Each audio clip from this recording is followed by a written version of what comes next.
जब एक आईपीएस अधिकारी 5 साल बाद अपने गांव लौटी, तो जो सच सामने आया उसने पूरे गांव को हिला दिया।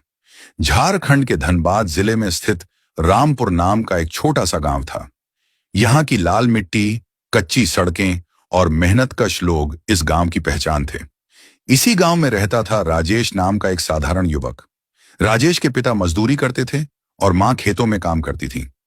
परिवार की आर्थिक स्थिति कमजोर थी, लेकिन राजेश का दिल सोने जैसा साफ था। राजेश ने 12वीं तक की पढ़ाई पूरी की और फिर गांव में ही एक छोटी किराने की दुकान खोल ली।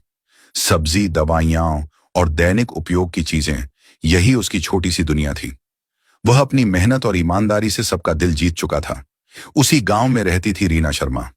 रीना गांव की सबसे होनहार और पढ़ी लिखी लड़की थी। उसके पिता एक स्कूल शिक्षक थे और उन्होंने अपनी बेटी में बड़े सपने देखे थे। बेटी, तुम आईपीएस बनोगी, पुलिस की वर्दी पहनोगी और समाज की सेवा करोगी, पिता अक्सर कहते थे। रीना ने इसी सपने को अपना लक्ष्य बना लिया।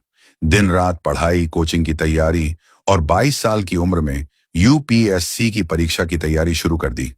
उसकी आंखों में दृढ़ संकल्प था। राजेश और रीना की मुलाकात एक गांव के मेले में हुई। रीना किताबें खरीद रही थी और राजेश ने अपनी दुकान से कुछ स्टेशनरी बेची। बातचीत में पता चला कि दोनों एक ही गांव के हैं। धीरे धीरे उनकी दोस्ती गहरी होती गई। रीना को राजेश की सादगी और ईमानदारी बहुत पसंद आई। राजेश को रीना की महत्वाकांक्षा और मेहनत प्रेरणादायक लगी। दोनों एक दूसरे के पूरक बन गए। लेकिन क्या यह रिश्ता समय की कसौटी पर खरा उतर पाएगा? लेकिन किस्मत को कुछ और ही मंजूर था। जो आगे हुआ वह किसी ने नहीं सोचा था। कुछ साल बीत गए। रीना की मेहनत रंग लाई और वह दिल्ली चली गई यूपीएससी की तैयारी के लिए। राजेश गांव में ही रहा और अपनी दुकान संभालता रहा। दूरी थी लेकिन दिल करीब थे। फोन पर रोज बातें होती थीं। राजेश, मैं जरूर सफल होंगी, फिर देखना, हम दोनों की जिंदगी बदल जाएगी, रीना उत्साह से कहती। राजेश मुस्कुराते हुए जवाब देता, बस तुम खुश रहो, यही मेरे लिए काफी है। और फिर वह दिन आया जब रीना ने यूपीएससी की परीक्षा पास की। वह आईपीएस बन गई। पूरे गांव में जश्न का माहौल था। लोग गर्व से कहते, हमारे गांव की बेटी ने देश का नाम रोशन किया। रीना की ट्रेनिंग पूरी हुई और वह वर्दी में गांव लौटी। सबकी आंखों में गर्व और खुशी के आंसू थे। अब बात आई शादी की। रीना के पिता ने कहा, बेटी, अब तुम्हारी शादी की उम्र हो गई है। किसी अच्छे पढ़े लिखे लड़के से रिश्ता करते हैं। लेकिन रीना ने साफ कहा, पापा, मैं राजेश से शादी करूंगी। वह एक सच्चा इंसान है और उसने हमेशा मेरा साथ दिया है। पिता को झटका लगा। बेटी, सोच समझकर फैसला करो।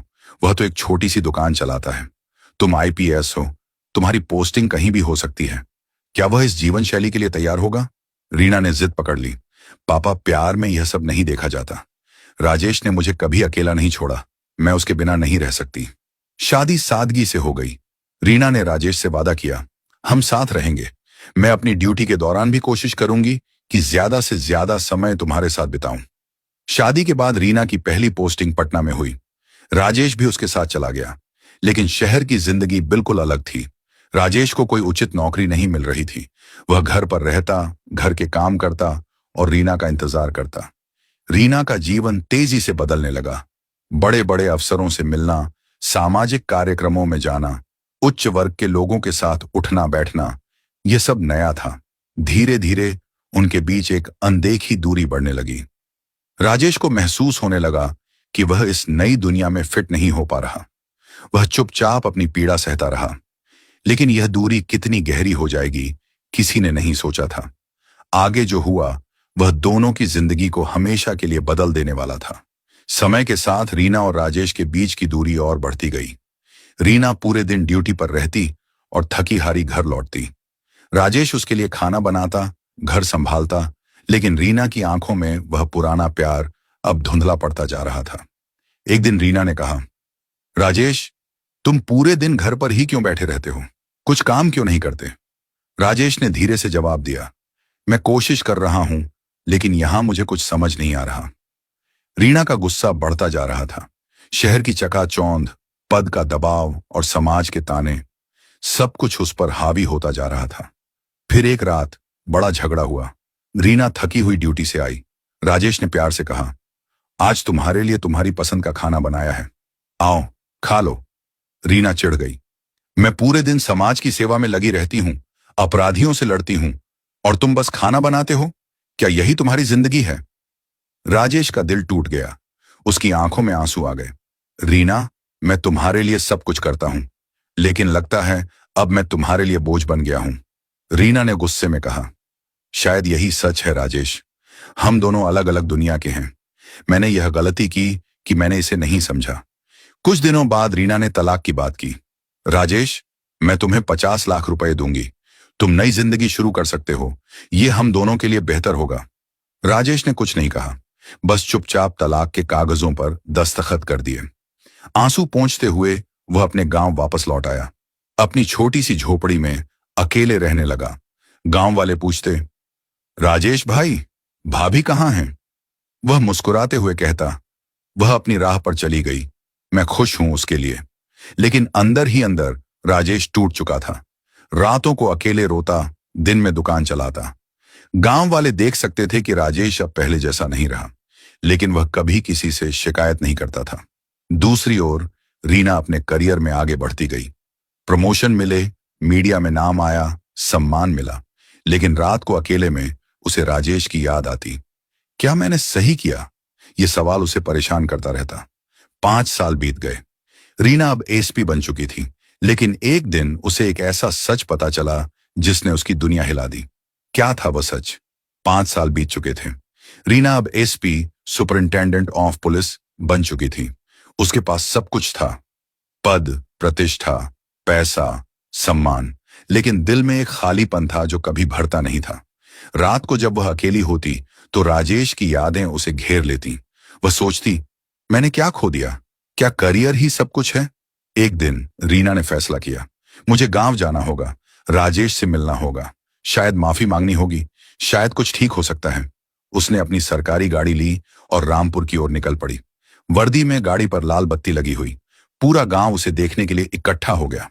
अरे, आईपीएस रीना मैडम आई हैं! लोग आपस में फुसफुसा रहे थे। रीना गाड़ी से उतरी। उसका दिल तेजी से धड़क रहा था। वह सीधे राजेश की झोपड़ी की ओर बढ़ी। क्या राजेश मुझसे बात करेगा? क्या वह मुझे माफ करेगा? झोपड़ी का दरवाजा खुला था। रीना ने अंदर झांका। राजेश वहां बैठा था, लेकिन वह अकेला नहीं था। उसके बगल में एक छोटी सी चारपाई पर एक 4 से 5 साल का बच्चा सो रहा था। बच्चे का चेहरा राजेश से बिल्कुल मिलता था। वही नाक, वही आंखें, वही मासूम चेहरा। रीना के पैर जैसे जम गए। उसकी सांस रुक गई। यह बच्चा कौन है? राजेश ने सिर उठाया। रीना को देखकर वह चौंक गया। एक पल के लिए वह स्तब्ध रह गया। फिर धीरे से उठा, बच्चे को चादर ओढ़ाई और बाहर आया। झोपड़ी के छोटे से आंगन में दोनों आमने सामने खड़े हो गए। तुम यहां क्यों आई हो रीना? राजेश की आवाज में न गुस्सा था, न नफरत, बस एक गहरी उदासी। रीना के गले में शब्द अटक गए। वह बोल नहीं पा रही थी। उसकी नजरें बार बार बच्चे की ओर जा रही थीं। आखिरकार वह हकलाते हुए बोली, यह बच्चा कौन है? राजेश ने एक गहरी सांस ली।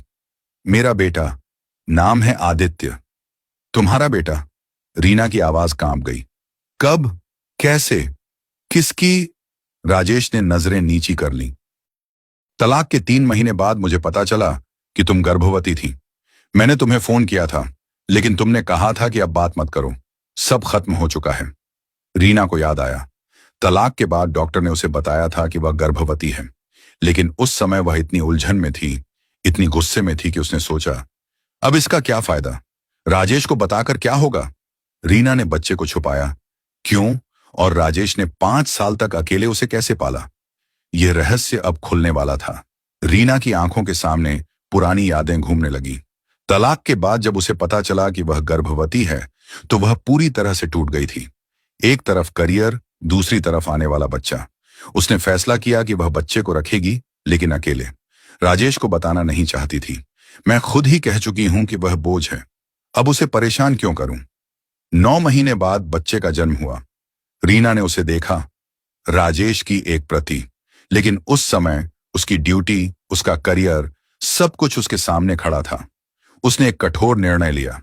बच्चे को एक चिट्ठी के साथ गांव भेज दिया, राजेश के पास। चिट्ठी में लिखा था, यह हमारा बच्चा है, मैं इसे नहीं पाल सकती, तुम पाल लो, मैं कभी वापस नहीं आऊंगी। राजेश ने वह चिट्ठी पढ़ी थी।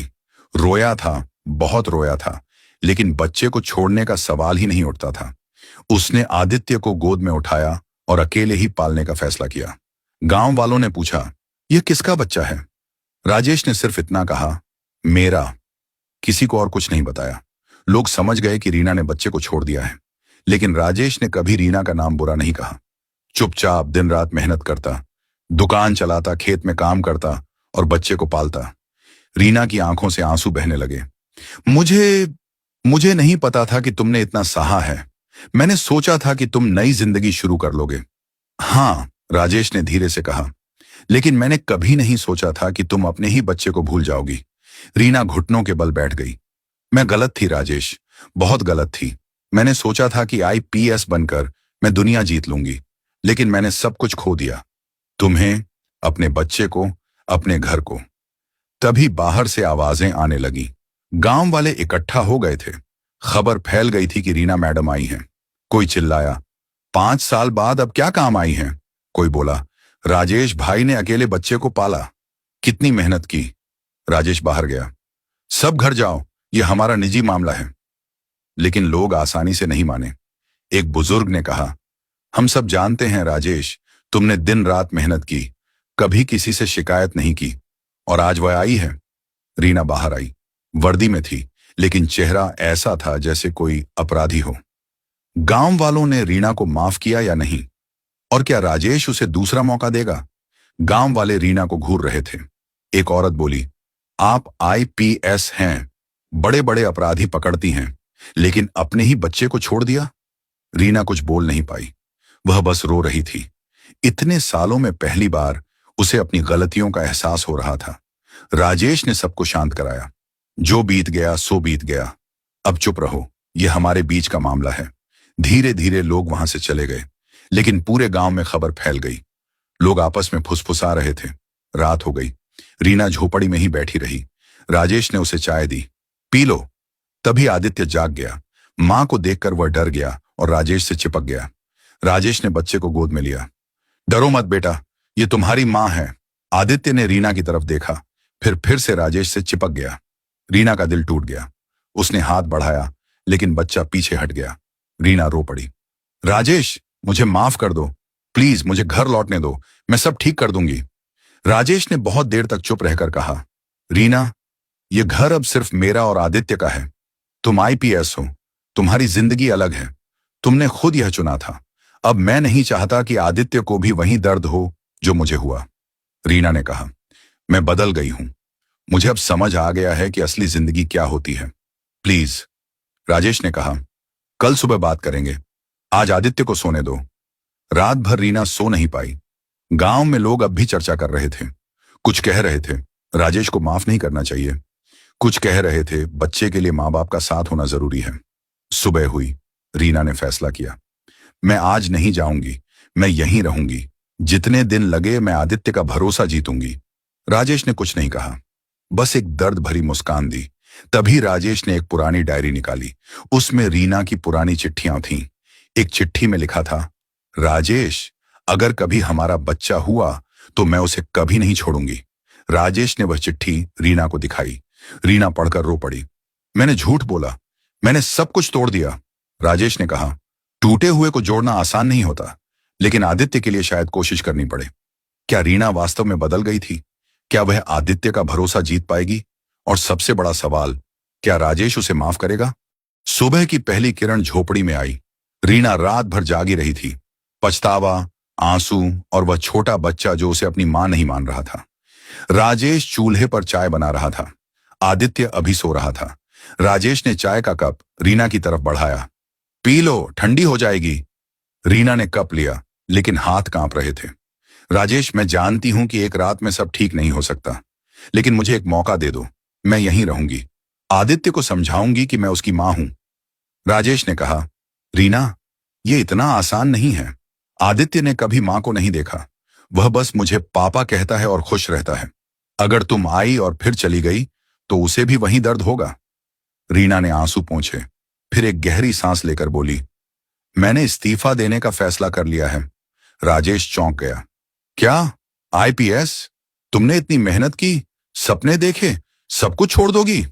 हाँ, रीना ने दृढ़ता से कहा, क्योंकि अब मुझे पता चल गया है कि असली सपना क्या होता है। मैंने वर्दी पहनी, सम्मान पाया, लेकिन घर टूटने दिया। वह वर्दी अब मुझे बोझ लगती है। मैं आदित्य के साथ रहना चाहती हूँ, तुम्हारे साथ, अगर तुम माफ कर दो। राजेश उठा और झोपड़ी के कोने से एक पुरानी पेटी निकाली। उसमें से तलाक के कागज निकाले, उन्हें रीना के सामने रख दिया। यह लो, मैंने कभी इन्हें जलाया नहीं, शायद मन में उम्मीद थी, लेकिन अब फैसला तुम्हारा है। अगर सच में रहना चाहती हो तो इन कागजों को फाड़ दो, लेकिन याद रखो, एक बार फाड़े तो वापस नहीं जोड़ सकते। रीना ने कांपते हाथों से कागज पकड़े, एक गहरी सांस ली और फिर एक एक करके उन्हें फाड़ना शुरू किया। टुकड़े टुकड़े करके फर्श पर गिर गए। मैं वापस नहीं जाऊंगी, यही मेरा घर है। तभी आदित्य जाग गया। वह राजेश की गोद में आया, लेकिन रीना को देखकर रुक गया। रीना ने धीरे से हाथ बढ़ाया। बेटा, आओ। आदित्य ने पहले राजेश की तरफ देखा। राजेश ने हल्के से सिर हिलाया, जैसे इजाजत दे रहा हो। आदित्य धीरे धीरे रीना के पास आया। रीना ने उसे गोद में उठाया, पहली बार मां की गोद में। आदित्य ने रीना का चेहरा छुआ। आप रो क्यों रही हैं? रीना रोते हुए हंसी। क्योंकि मैं बहुत खुश हूं बेटा। गांव में खबर फैल गई, लोग फिर से इकट्ठा हो गए। इस बार हैरानी ज्यादा थी, गुस्सा कम। एक बुजुर्ग ने कहा, राजेश, तूने सही किया, बच्चे को मां मिल गई। लेकिन कुछ औरतें अब भी फुसफुसा रही थीं। 5 साल बाद आई है, कौन जाने कब फिर चली जाए। राजेश ने सबको इकट्ठा किया, झोपड़ी के बाहर खड़ा होकर बोला, सुनो सब, जो हुआ वह हुआ। रीना अपनी गलती मान चुकी है। वह इस्तीफा दे रही है और यहीं रहना चाहती है, आदित्य के लिए, हमारे लिए। अगर किसी को कुछ कहना है तो मेरे सामने कहो, लेकिन याद रखो, घर का फैसला घर में होता है। लोग चुप हो गए। फिर धीरे धीरे तालियां बजने लगी। राजेश भाई, हम आपके साथ हैं। रीना बाहर आई, वर्दी उतारकर साड़ी पहन ली थी, राजेश की मां की पुरानी साड़ी। वह बोली, मैं जानती हूं कि मैंने बहुत गलत किया है, लेकिन अब मैं यहीं हूं। मैं गांव की मदद करूंगी, बच्चों को पढ़ाऊंगी, महिलाओं को आत्मरक्षा सिखाऊंगी, जो भी कर सकती हूं करूंगी। धीरे धीरे गांव ने उसे स्वीकार करना शुरू किया। रीना ने अपना इस्तीफा भेज दिया। दिल्ली से जवाब आया, स्वीकृत। अब वह सिर्फ रीना थी, राजेश की पत्नी, आदित्य की मां। कुछ महीने बीते। राजेश की दुकान थोड़ी बड़ी हो गई। रीना ने गांव में एक छोटा स्कूल शुरू किया, खासकर लड़कियों के लिए। आदित्य अब रीना को मम्मी कहता था। रात को तीनों साथ सोते। राजेश रीना का हाथ पकड़कर कहता, तुम लौट आई, बस यही काफी है। एक शाम गांव के चौपाल पर लोग बैठे बात कर रहे थे। एक आदमी बोला, 5 साल पहले जब रीना मैडम गई थी, हमने सोचा था राजेश टूट जाएगा, लेकिन देखो, आज तीनों साथ हैं। दूसरा बोला, सच जानकर तो गांव सन्न रह गया था, लेकिन अब खुशी है। रीना और राजेश कभी कभी पुरानी बातें करते। रीना कहती, मैंने सोचा था आईपीएस बनकर मैं दुनिया जीत लूंगी, लेकिन असली जीत तो घर में है, परिवार में है। राजेश मुस्कुराता, और मैंने कभी नहीं सोचा था कि तुम लौटोगी, लेकिन तुम लौट आई। यह कहानी यहीं खत्म नहीं होती, जिंदगी चलती रहती है। लेकिन वह सन्नाटा जो 5 साल बाद झोपड़ी में आया था, अब खुशियों की आवाज में बदल गया था।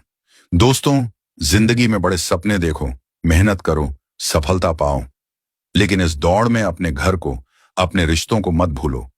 मंजिलें तो मिल जाएंगी, पर खोए हुए रिश्ते शायद वापस ना आए। जो साथ खड़े हों, उन्हें कभी पीछे मत छोड़ो। अगर कहानी अच्छी लगी तो चैनल को सब्सक्राइब करें। अगले वीडियो में मिलते हैं। धन्यवाद।